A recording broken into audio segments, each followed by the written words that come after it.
মোৰ অনুভৱটো সঁচাকৈয়ে মানে আজি এই বিশেষ দিন এটা যে আৰু আহিব মই কেতিয়াও ভবা নাছিলোঁ আৰু এই বিশেষ দিনটোত মই সঁচাকৈ আৱেগিক হৈ পৰিছোঁ যে এনেকৈ এটা ছাৰপ্ৰাইজ দিব বুলি মই কেতিয়াও ভবা নাছিলোঁ আৰু যিখিনি কৰিছে মোৰ পৰা লৈছে মানে আমি আলোচনা বিলোচনা কৰিয়েই থাকোঁ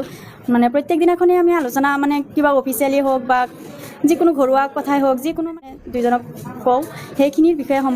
মানে এইখিনি আয়ত্ব কৰি মোৰ পৰা লৈ কিতাপখন বাইদেউ মানে কুলচুমা নামৰ কিতাপখন বনাই মানে যোৱাকালিলৈকে মই গম নাপাওঁ যে মোৰ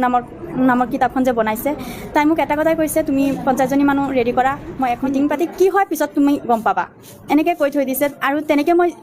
সি কোৱা মতে মই তেনেকৈ কৰিছোঁ আৰু যিখিনি কৰিছোঁ মই সঁচা ফেষ্টিভেলিঙত আমি লগ পাওঁ আজি এটা বছৰৰ আগতে লগ পাইছিলোঁ তথাপিও তাৰমানে ইমান ক্ল'জ নাছিলে আজি মোটামুটি 8-9 মাহমান হৈছে 8-9 মাহত তাই মোৰ যিটো বণ্ডিং হৈ উঠিছে সঁচাকৈ মানে নিজকে ভাবিব নোৱাৰোঁ মই নিজে কেতিয়াবা ভাবি আচৰিত লাগে ইমান মৰম ভাল পোৱা তাইৰ প্ৰতি যিটো নেকি তাইও মোক মৰম কৰে আৰু মোক বহুত ভাল পায় সেই কৰ্মসূত্ৰৰ জৰিয়তে মই দৰঙৰ তাই মৰিগাঁৱৰ সেনেকৈ ফোনৰ জৰিয়তে কথা পাতি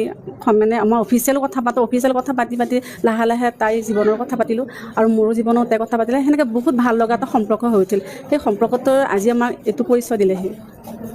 হয় মই এনেই লিখোঁ বাৰু কোনো মানে প্ৰকাশ কৰা নাছিলোঁ কবিতা 2-4টামান লিখা আছে আৰু এনেকৈ লিখোঁ বাৰু কিন্তু তথাপি কোনো কিতাপ মানে মই ভাবাই নাছিলোঁ মই প্ৰকাশ কৰিম মোৰ ডায়েৰীখন মই নিজেই লিখি আছোঁ বাৰু মই কবিতাও লিখোঁ কিন্তু মানে ভাবাই নাই আজিলৈকে মোৰ কিবা এটা লিখিম বুলি ভবা নাছিলোঁ কিন্তু কুলচুমাৰ যি উৎসাহ প্ৰেৰণা